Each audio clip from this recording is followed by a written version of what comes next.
অথবা ড্রাইভারের মাধ্যমে ওনারা টাকা নিয়েছেন কিনা, এটা ভালোভাবে দেখতে হবে। কারণ ড্রাইভারে ধরার পর যদি এটা ধামাচাপা পড়ে যায়, আরে ড্রাইভার করছে, এটা বুঝেন না, হয় অনেক সময় এইগুলা বলে কিন্তু চাপা দেওয়ার একটা প্রক্রিয়া থাকতে পারে।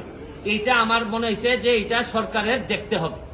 সেকেন্ড হচ্ছে কি, যে কারণে আমি মেইনলি আমার কাছে মনে হয়েছে যে এই প্রশ্নপত্র ফাঁসের কারণে সেই 33তম বিসিএস থেকে না 33তম বিসিএস থেকে 46 পর্যন্ত এই পর্যন্ত উনার মাধ্যমে অনেকেই সরকারি চাকরি পেয়েছেন, বিসিএস কর্মকর্তা হয়েছে এই প্রশ্নপত্র ফাঁস করার মধ্য দিয়ে।